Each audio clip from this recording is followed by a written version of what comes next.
And we're getting ready for a wonderful interview with none other than the illustrious, I always like saying this part, Grammy Award winning musician. And we are very, very thankful that this is an opportunity for us to move into the conversation around all things International Men's Day, in addition to other observances that are being commemorated, celebrated on the eve of a number of holidays throughout the world. And it's a joy and privilege here on VICCNotes, which is part of WVI Radio Network's broadcasting content and made possible by the Virgin Islands Caribbean Cultural Center, nestled inside of the College of Liberal Arts and Social Sciences here at the University of the Virgin Islands, the only historically Black college and university in the Caribbean and a land-grant institution. And I really want to welcome the chair of the Communications and Performing Arts Department inside of class, the illustrious chair, you know I always say this, Dion Parson. Yay! Thank you for that warm invitation and presentation. Thank you very much, Dr. Kahina. You know, it's always a joy because you're doing so many different things as an academic, you know, as a professional artist, and in terms of advisement. You know, part of this particular interview, we've had some joys and privileges of having you broadcast on WBI radio with some of our students, and we're very grateful for that. And this time it was around, since today is International Men's Day, which is observed November 19th annually, to really celebrate the achievements, the love, the contributions, and the strength of, among other things, of our men around the world. It was important to have this conversation with you because we were talking about how you engage with mentoring, you know, how you have come from very humble beginnings, you know, growing up in St. Thomas, and just how it expanded through your craft as a musician, you know, as an educator, and just as a father, as a husband, among other things, you know, how it's helped you to help other men grow into themselves, you know. So I really wanted to speak to that, you know, and just kind of open up that conversation in that regard. Well, I thank you. I appreciate that. I take fatherhood and mentoring very, very seriously. Growing up in a household of all women, my mom was a single mom.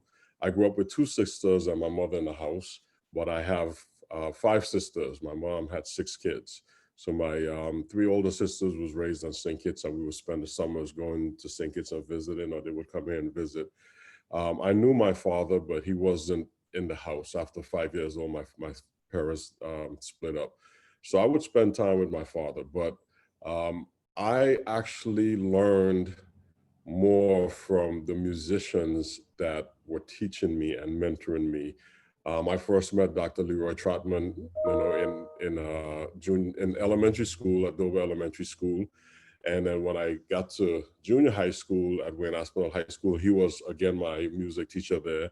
And when I got to high school, Charlotte Amalia High School, I met Austin A. Venzen, and he became a teacher and mentor. Through that process, I met Ari and I met Georgia Francis. And then I started attending the University of the Virgin Islands in junior high school. It was back then the College of the Virgin Islands, where I met Dr. Lawrence McClellan and his ex-wife at the time, now his ex-wife, Gloria McClellan, and I met a gentleman named Ron Fain. So all of these musicians from that academia side, you know, played an important role in mentoring me. And then there was musicians in the community like Duke Jones, a trumpet player, Windsor Roden, a piano player, Louis Taylor, you know, Ron Creaky, you know, so that's saying it takes a village to raise a child.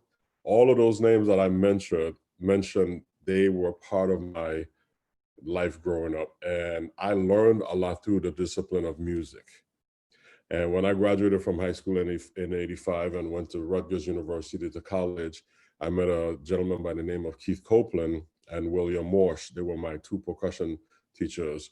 And then I moved to New York in 1990, and I met another gentleman by the name of Michael Carvin. And it was through the teachings of Michael Carvin that I was able to kind of like wrap all of this information um, into a concept. Michael's concept was each one teach one, and and his vehicle for that, he said, music is the vehicle to teach the man. And he said, we would have lessons, and he said, well, D, you could play the drums already, so I don't need to teach you a paradiddle. I don't need to teach you a long roll. I don't need to teach you how to play this beat. You could do all of that. What I would like to get to is that the man inside of you. So we would have deep-hearted conversations about my passions, my goals, my desires, the things I wanted to do, and we would discuss a pathway to get to that. We put a plan in place. We wrote everything down, and we implemented that plan. But it was all through music. It was all through the gigs I had working with Monty Alexander, with Jack Faddis, with Steve Teray. And that was the pathway, because that was the path I chose. So music became the vehicle of me developing myself as a man. And that's kind of how I approach my mentoring with my students. And that's very clear. That's Yeah. very clear. I see how you reason with them. You do instruction in one space. You deal with the guidance and the discipline simultaneously. And then when it gets to the performance level, like I haven't had the joy and privilege of being with, I mean, we need like a 24-hour, like a 10-day role with you. That would be a wonderful, I think that would be a great documentary too, because you really take it from a very basic level of what I would consider like a literal level of engagement. You start having them think through those inferential levels, and then you like take it to the critical place, and then you make them implement it, Right.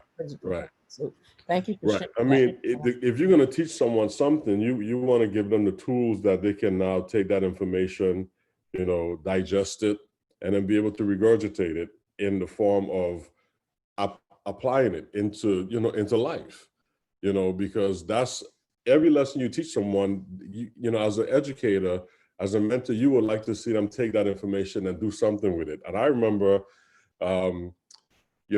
being in college, and my teachers would always say to me, the information that, I'm giving you, they would say it to everyone. The information that I'm giving you, you got to do something with it. You have to do something with it, or else, it's wasted information. And one of the best experiences I ever had, I was sleeping in my apartment in New York. About 4 a.m, my phone rang, and it was my, former teacher from Rutgers, Keith Copeland. He was now living in Germany. And I picked up the phone. I was like, hello. And he's like, hey, man, who the hell do you think you are? I'm like, what, Keith? He said, yeah, man, I'm over here in Germany in this studio, and I'm here with Ray Anderson, and I'm rehearsing this music, and you played on the record, man, and I'm trying to figure out what the hell you played. I'm calling you up to figure out what you played. And I said, well, Keith, what song is it? So we, he was all, energized. So I composed myself, and I'm like, what's going on? So I explained to him what I was doing. He's like, wow, didn't I teach you that? I said, yeah. I said, but I did this with it, and I did that with it. And it was a song that some stuff that he showed me, but I did it in 7. And he said, wow, you actually did something with the work, the stuff that I showed you. He said, I'm over here trying to play your gig. He said, man, I'm proud of you. And he hung up the phone.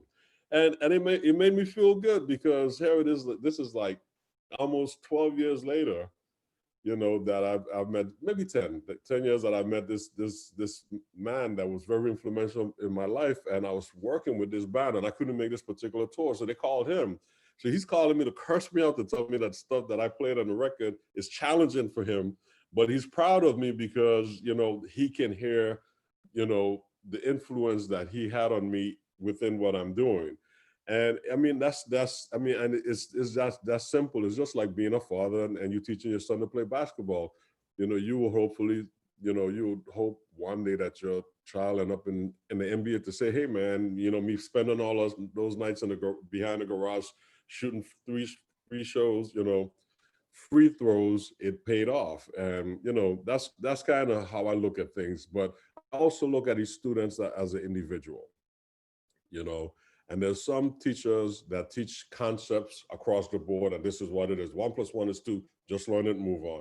Yes, it is. But the way you teach that student, everybody's not going to learn the same way. So, being that my background is in education, my music education degree I got from Rutgers University, I learned different methods of teaching. And one of them that I really enjoy to use is called guided discovery, where you guide the student in a situation and let them discover the information for themselves.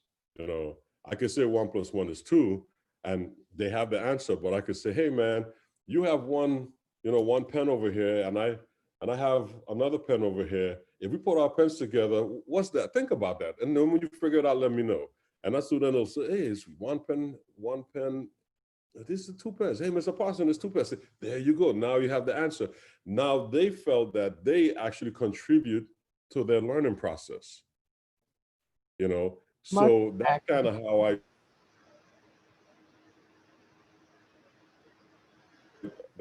I try to it helps them to feel better about themselves. It helps their confidence. It helps to keep them engaged, and it helps to empower them. And then now they can take that information as they get older and start mentoring to pass that on. Well, that's why this conversation is really ripe today, because with International Men's Day being November 19th annually, and this year the focus, of course, is on men and boys being healthy. Health comes with the same discipline that you're speaking of. It comes with the same type of attention to detail, like the whole student, the entire child.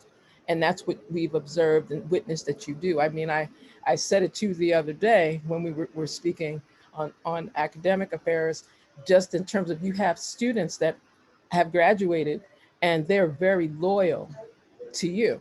They're very loyal to the skills, talents, and expertise that you've given them some guidance to learn. At the same time, while they are owning it now, they never seem to forget. And I mean, I'm having conversations with several, and it's a consistent thread. I'm going to say it's a musical tapestry, because they pretty much will say the same thing. He's like a father to me for life. He's like a father to me for life. I mean, like, this is what I hear from different young men, and that touched me so deeply that I wanted to make sure that, you could share, some of those experiences, some of the strategies. I love that you brought in the guided discovery for persons to understand the fact that you have expertise, in addition to being a performing artist, as an educator, to actually know the methods of how people acquire knowledge, the cognitive technologies and intricacies that come within that. So would you be so kind to just share like some of the events or activities that you're involved in now, and how you've been able to affect some positive change with some of these young men, as well as the young women. But for today, we're going to share that around the young men. And then we're going to go to your fraternity. Okay. Well, I mean, presently, I'm the chair of the communication and the performing arts department, and every student that comes through that department, at some point, I have to advise them, and I sit with them on a regular basis, and whether it's in an official advisement capacity or just on a day-to-day getting to know them basis. And I just try to learn who they are, learn a little about them, learn a little bit about their family, and trying to, especially in this day and time, after coming off of Irma and Maria, those 2 major hurricanes, and then COVID, we're living in a time of COVID. A lot of these students have challenges. I was talking to one student, they live in a household with 10 family members, in a 3-bedroom house, sleeping on the couch, having classes outside on the porch, where, their little brothers and sisters are running around playing because they need to get out and exercise while they're having classes. So, they're dealing with some serious challenges. So I try to make sure that, my students know that they have, opportunities to get away and deal with, their challenges. I encourage them to read self-help books. There's a number of books based on where they are, to help them in certain situations, books to help build their confidence, to help them along a path of empowerment. And so we talk about different things like that. When I see a student get to a certain maturity level, then I start to have one-on-one conversations with them outside of the classrooms and outside of our regular tutorial sessions, I'll just have kind of like life coaching sessions with them, sit down, and I'll sit them down and just talk about what they do. So at some point, each student has to keep a journal for me for about 2 weeks, and they write down everything that they do that particular 2 weeks, like from the time they wake up, brushing their teeth, making breakfast, getting ready for class, going to class, driving along the highway. They write all that stuff down. And the reason why I do that is after a course of 2 weeks, we look at how much time they spend doing the different activities, because most students I find have a challenge with prioritizing their life. And they keep saying, well, I didn't have enough time for this, and I didn't get this done. I didn't practice enough because of this. And if you look at our 24-hour cycle, if we sleep for 8 hours, I don't sleep for 8 hours. If we go to work for 8 hours, and for the students, work is their school. So they sleep for 8 hours, they go to school for 8 hours, they have 8 hours to do, a lot of other different things. And so within that 24-hour cycle, we'll take one of those days out of the journal and say, okay, you drove to work, you drove to school, you did it, you went to class was 50 minutes. So out of that 8 hours, you only spent 50 minutes at work. So we'll start to kind of align, their daily activities within one of those three, sleep, work, miscellaneous 8-hour slots. And what happens is most students start to realize they don't sleep for 8 hours. They're not at work for 8 hours. And that miscellaneous slot of them, doing whatever, maybe going to church or spending time with the family or whatever, or studying, it's a lot more time that bleeds into the work time and the sleep time. So a lot of them are just wasting a lot of time, and they start to see that. They start to see their life from a point of, how am I spending my time? How proficient am I prioritizing what I need to do? I sit back and I watch television all day, or on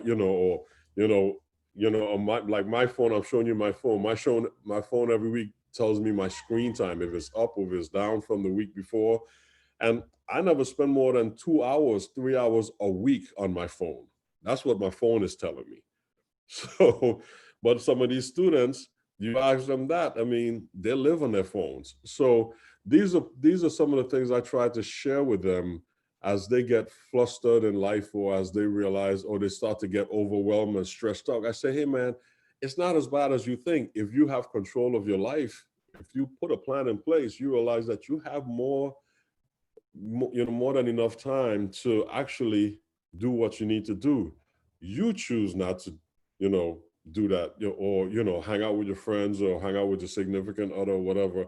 You just have to make that time. I remember when I was in high school and my girlfriend wanted to hang out with me and I had to practice. I said, sure, you could come over, but I'm practicing. So she said, well, if that's the only time I'll see you, then I'll come over.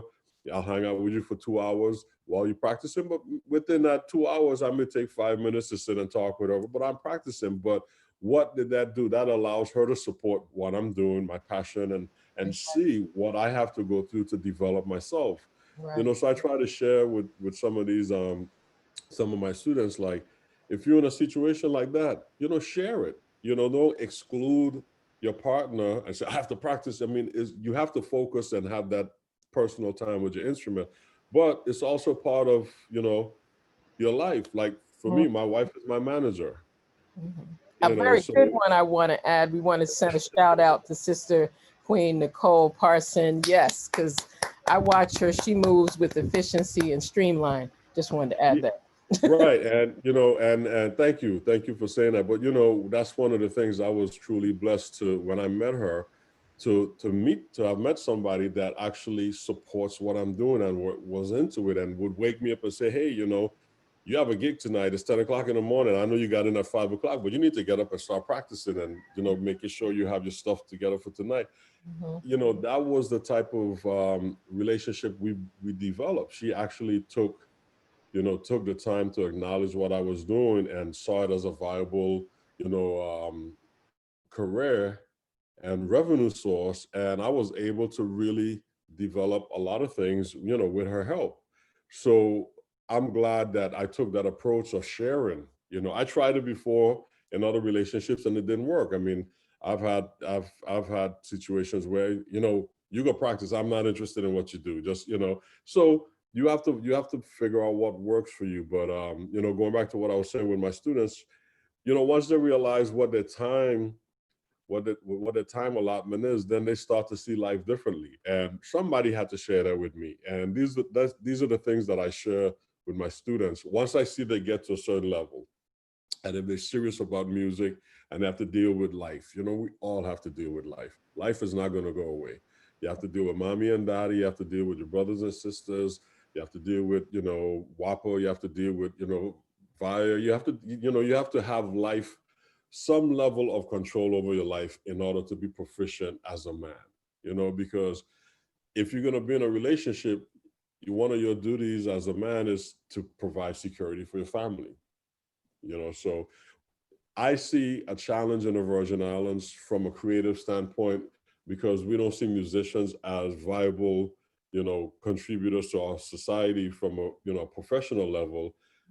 We have to rethink that process. And that's one of the reasons why I'm doing what I'm doing, to make sure that, my students, when they get to a certain level and they graduate from high school, they are fully prepared to, compete on the national scale with anyone that they'll get to that level, and they can feel good about themselves as a man, as a provider, eventually for their family. That's important, because what was happening was a lot of people were leaving here, not only as musicians, they would leave here and be ill prepared for what they have to encounter, and kind of like run back home Right. and like, oh, I can't deal with it in the States. And Yeah. but they didn't get the experience, the knowledge, or the know-how Yeah. on a certain level. So, that's very important to me. I mean, one of the things I said to myself when I left there, I was never setting foot back in the Virgin Islands, unless I was a winner. That's Mm, one of the things I said. I was not coming back as a failure. mm, And I mean, that's it's not about winning a Grammy or having 6 albums out or stuff like that. I mean, having $1 million. It's not about. I mean, there's different levels of how you see yourself winning versus losing. But for me, it was being a proficient musician and being able to provide for my family through what I do, which is playing music. And those are the goals that I set for myself. And see, that's why if I sit here and seem like the cheerleading squad, it's because that was part of the drive of this conversation today. And Mhm. I want to, just share with our viewers, a couple of things that we have had the opportunity to look at, specifically a, a document that was created by one of our grad interns. Let's see, go back. One of our interns at the VICCC, and she did this really, concise informational flyer for International Men's Day, and just shared a little bit of information, some interesting facts in terms of what's going on in terms of health issues for boys and men, and the piece that you spoke of about being able to provide for family and being able to know how to balance the realities of life and deal with all the responsibilities is really critical, because it's like you contributed to the flyer as well, because you were Mhm. speaking of the importance of the young men being positive role models. You made sure that you yourself were a positive role model and were able to give that, because you can't give Right. what you don't know.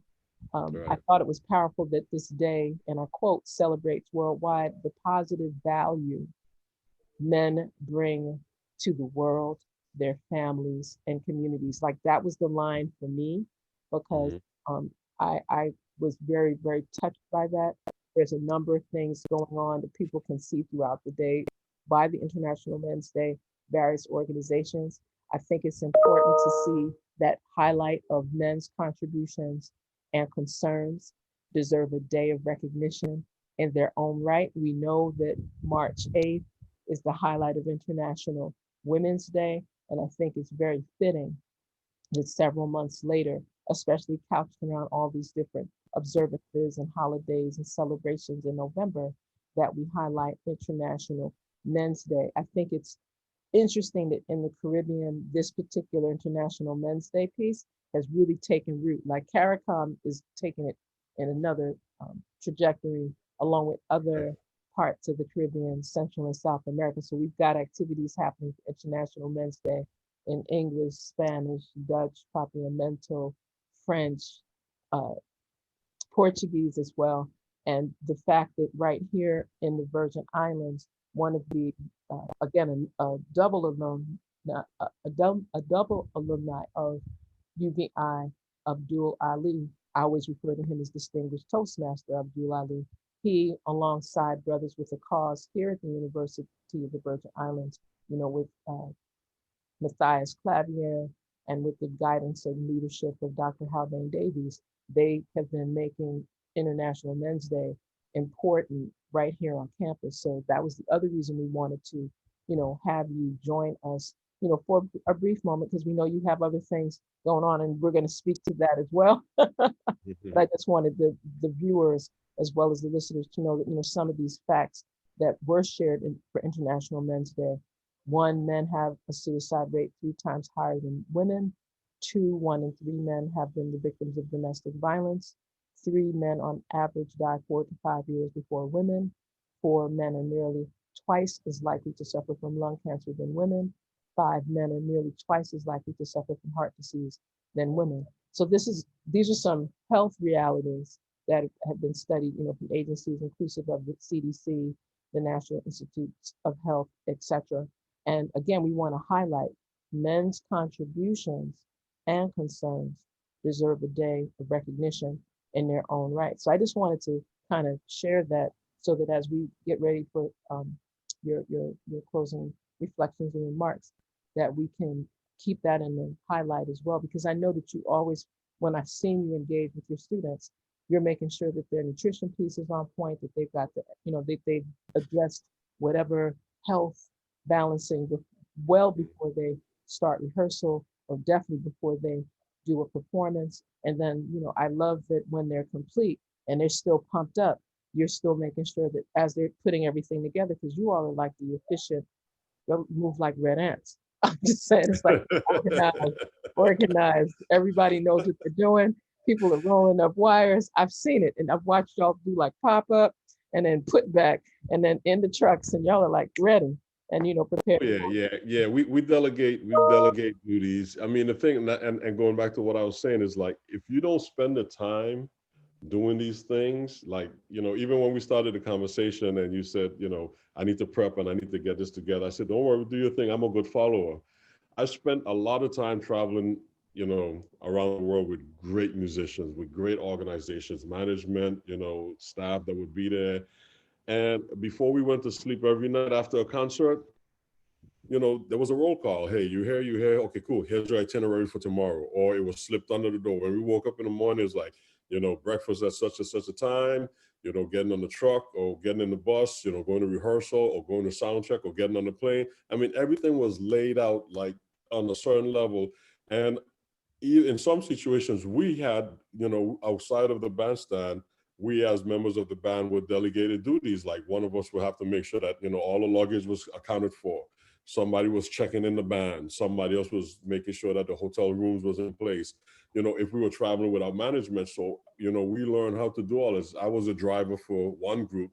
That was my job, to drive the van, and so before I went to sleep at night, I would pull out the map and, this was, have the cell phone, have the GPS, make sure this is the route we're going to take. And this is all part of the process of us being able to do our job. So one of the things that I do with the students is, there's, we have a truck with our instrument. There's a group of students that show up, unpack the truck, set up the stage. We do the performance. Then there's another group that packs that up. Then, once we get the truck back to where we, back to UVI to unload, there's another group that meets me there afterwards to unload that. So the burden is not on one person, but those students, their roles change based on the event that we're doing. So throughout the course of the year, they will all learn each other's part outside of the bandstand.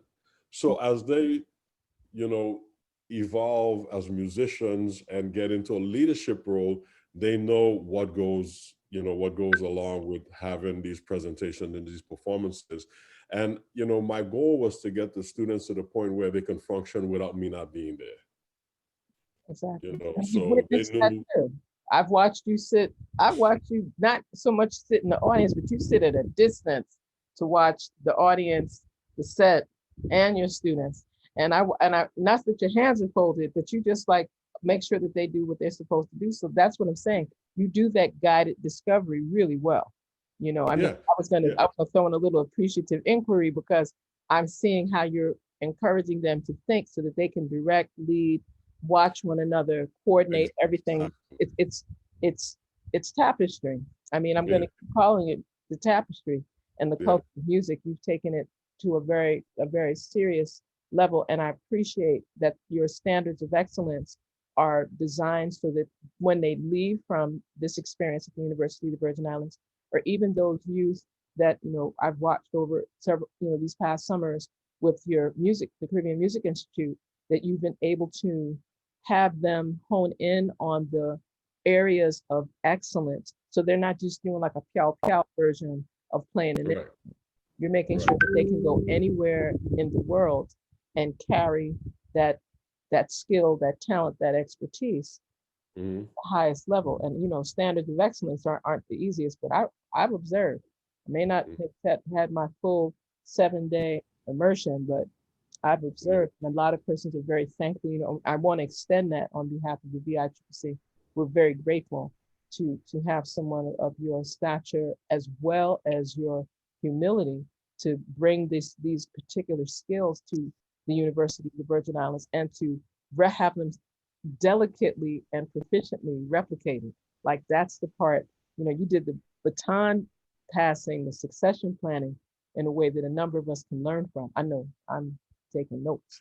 Well, that's the goal. I mean, you know, I shouldn't say this, but the goal is to be able to have options of replacing me. I mean, that's something that we don't do in our small community. We sit in a job for 30 years. And then when it's time for you to move out, you know, it's like, you know, you take all the files, you take all the stuff. So that person that comes in to replace you Mhm. have no idea what's going on. And then, so then, you know, the leaders are forced to bring you back on a temporary basis to help fix the problem because this person doesn't know what they're doing.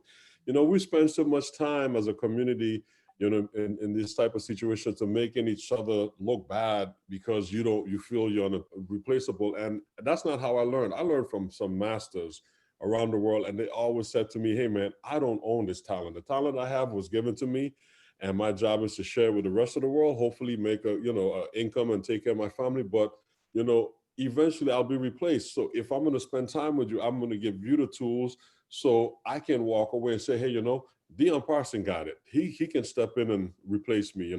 My drum teacher did that for me, and I appreciate it and I applaud him. And I was blessed to have some really, really good men in my life.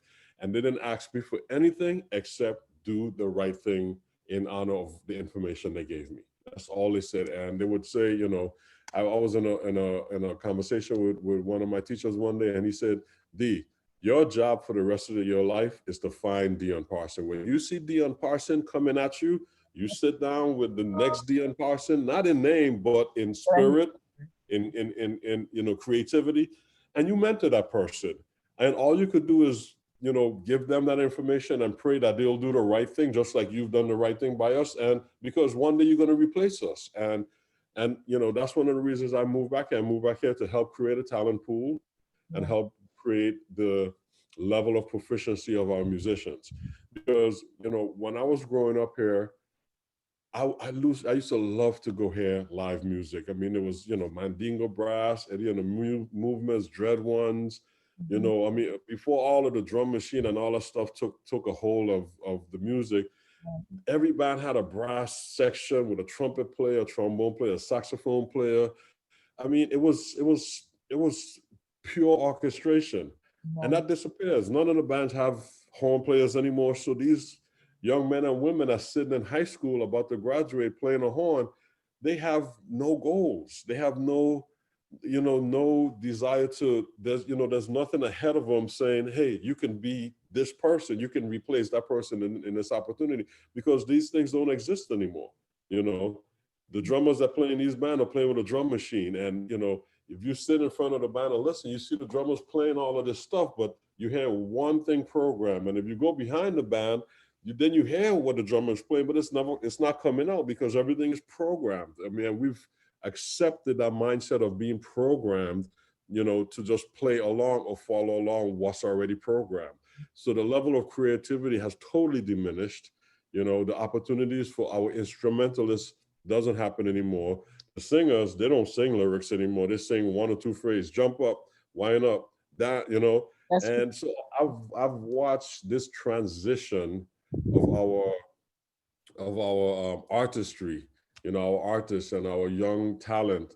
And when I talk to them, they're struggling. I mean, they have no idea what their opportunities are. And then when they leave here and go to the States, and they see, you know, students their age playing on a higher level, and then they get so discouraged, and they, you know, they change careers, they go do other things, you know. So I've seen that cycle, you know, for a long time. So my goal was to change that, you know, and that's one of the reasons why, you know, Nicole and I moved back home, you know.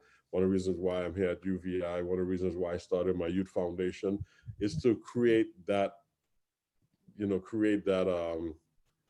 or to make that change and create a better opportunities for the students. And the students that have come through our programs have done remarkably well. I mean, every single student have graduated through our youth program. Every single one have gotten a scholarship in college, and 85% have gotten full scholarships in college, right. whether they stayed on island or went away.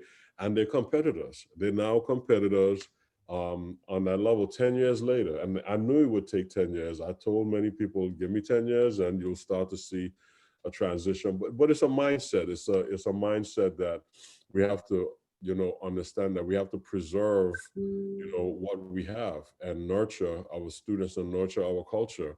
But if you haven't traveled that path, travel that path with someone, you know, that's a leader that knows how to do that, and they pass that information down to you, then you'll never know how to do it. You can figure it out, but it'll take a while.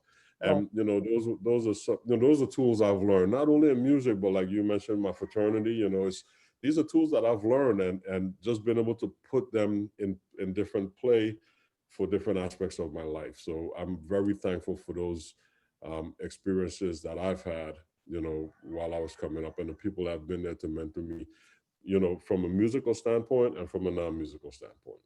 Right. Well, no, I really appreciate that. Just for clarification, please share with us which fraternity you pledged and are a member of.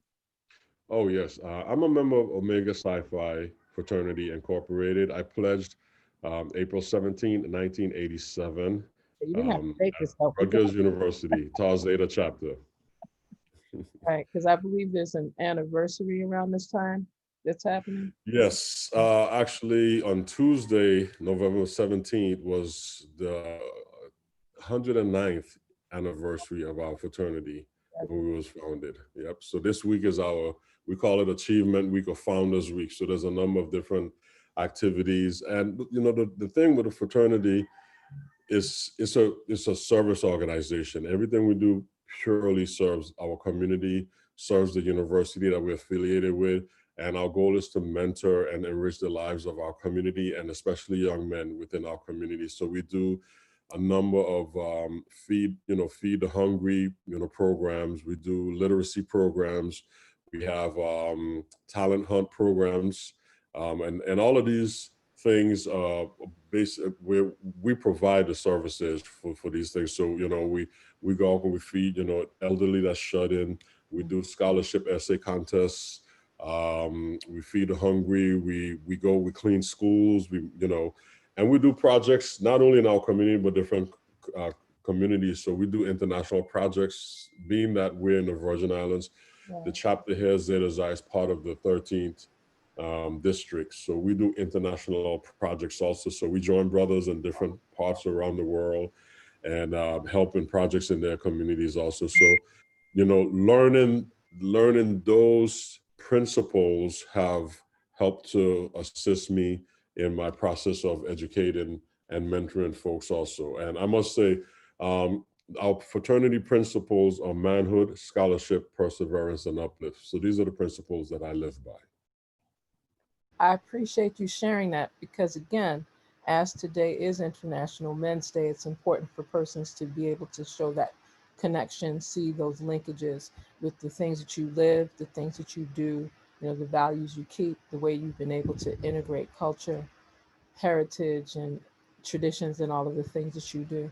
And we're very, very grateful. I know that there's some other things going on. I want to make sure persons have a way to, if they have questions, if they'd like to learn more about some of the programs that you're offering here at the University of the Virgin Islands, as well as just a tidbit about your foundation. How can they contact you? Okay. So at the University of Virgin Islands, you can email me at dion.parson. So that's Dion .parson at uvi.edu. So it's my name, Dion Parson. No S on the end of Parson because people say Parsons all the time. Dion.parson at uvi.edu. And that's the easiest way to reach me. If you can't remember that, you could go to the UVI website and just look up music and you'll find me there. You can also reach me through my foundation, which is United Jazz Foundation. We're on Facebook and Instagram.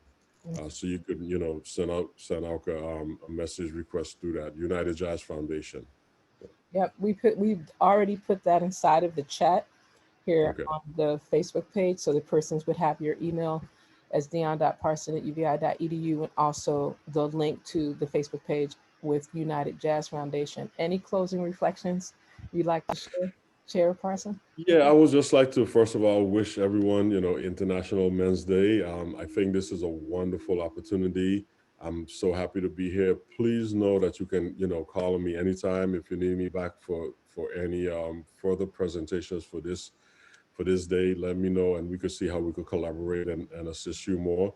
And I'll just like to thank all the listeners out there and the viewers for taking the time out to, hear my side of things. And, I try to do the best I can in serving the community, serving UVI, and I'm serving, us as musicians here. And hopefully, I'll continue to do what I'm doing with the support of the folks that's been there for us. And I'd like to see how we could collaborate some more moving forward. Right. Well, we're looking forward to that. We know you have a lot of tentative activities happening overseas, so we'll get a chance to have you back to talk about some of those, because we know that the current situation with travel is going to make that a little bit different. But on behalf of the Virgin Islands Caribbean Cultural Center in the same College of Liberal Arts and Social Sciences as you are, we're really, really thankful for you sharing that mission, that vision, that scope, that message of strength for our young men and our not so young men. We appreciate what you continue to provide here. And as usual, we always say culture heals humanity, land is our foundation, and spiritual harmony unifies us. For those of you that are listening as well as viewing, VICCNotes, which is a broadcast made possible in part by the Virgin Islands Caribbean Cultural Center here at UVI and WUVIRadio. We really appreciate your support. If you'd like more information, you can go to VICCC 365 on any social media, or you can send an email to VICCC, that's VICCC, at live.uvi.edu. Until our next broadcast, live free, live safe. I'm going to keep saying that, live safe. And always remember to keep our Virgin Islands Caribbean culture alive. Thank you again, Chair Parson.